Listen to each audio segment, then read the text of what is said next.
ભારતના વડાપ્રધાન નરેન્દ્ર મોદીના અમૃત ભારત રેલવે સ્ટેશનના સ્વપ્નને સાકાર કરતા આજે દેશભરમાં 103 જેટલા રેલવે સ્ટેશનોના નવીનીકરણ કાર્યોનું વર્ચ્યુઅલ લોકાર્પણ ભારતના વડાપ્રધાન નરેન્દ્ર મોદી દ્વારા કરવામાં આવ્યું છે.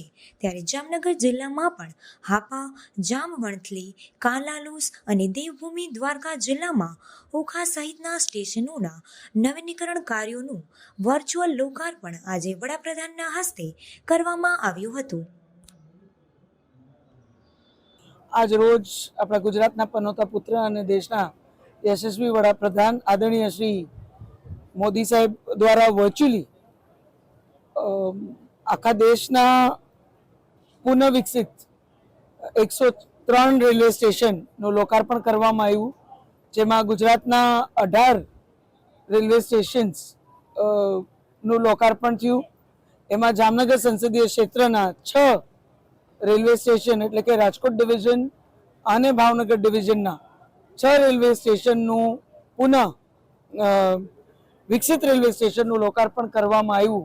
અને માનનીય પ્રધાનમંત્રીશ્રીએ કીધું એમ કે આપણે જ્યારે અમૃત કાળમાં હોય, એક વિકસિત ભારતની પરિકલ્પના સાથે આપણે આગળ વધતા હોય, ત્યારે આપણી વિરાસતને જાળવી, જેમાં આપણી સાંસ્કૃતિક અને ઐતિહાસિક ધરોહરની તો પ્રતીતિ થાય, પણ આજના સમય મુજબની અદ્યતન સુવિધાઓ આપણા આવા બધા જ આયામોમાં મળી રહે એ પ્રકારની વ્યવસ્થાઓ તમામ આપણી જેટલી આવી માળખાકીય સુવિધાઓ વધે, એ આટલી માળખાકીય સુવિધાઓ વધતી આપણે ભૂતકાળમાં કોઈ દિવસ નથી જોઈ.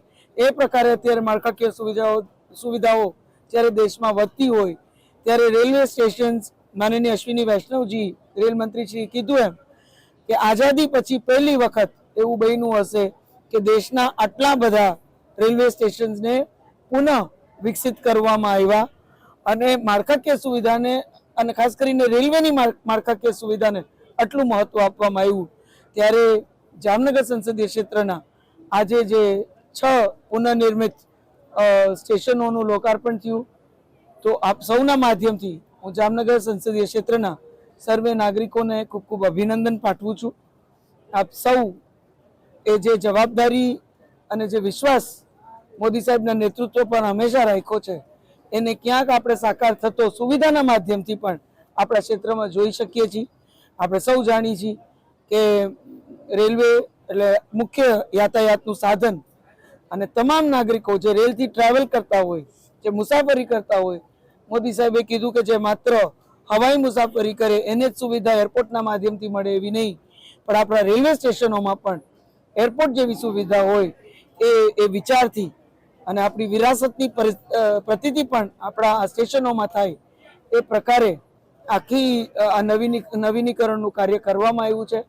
એમના દ્વારા જ આ 106 રેલવે સ્ટેશનનું ખાતમુહૂર્ત કરવામાં આવ્યું હતું. એમના દ્વારા આજે જ્યારે આ લોકાર્પણ થયું છે, ત્યારે આ નવી સુવિધાઓ બદલ પુનઃનિર્મિત સુવિધાઓથી સુસજ્જ આપણા રેલવે સ્ટેશનો બદલ પુનઃ હું સર્વે આપણા નાગરિકોને ખૂબ ખૂબ અભિનંદન પાઠવું છું.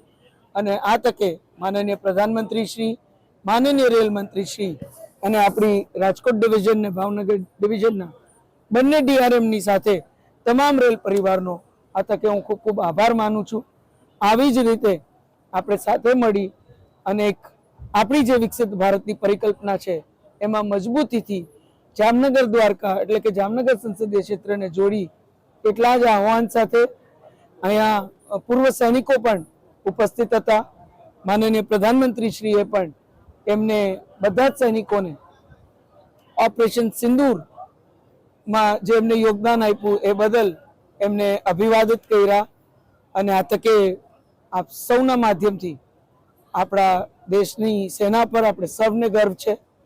અને એમને જે મુંતોડ જવાબ ઓપરેશન સિંદૂરના માધ્યમથી માનનીય પ્રધાનમંત્રીશ્રીના નેતૃત્વમાં આપણી સેનાએ પાકિસ્તાનને અને ખાસ કરીને આતંકવાદીઓને આપ્યો છે, એમાં આપણે સૌ એટલે કે સમગ્ર દેશ મજબૂતીથી એક થઈ એમાં ગર્વ લઈએ છીએ. અને આ ઓપરેશન દરમિયાન જે જવાનો શહીદ થયા એમને પણ આ તકે આપણે સૌ શ્રદ્ધાંજલિ પાઠવીએ છીએ.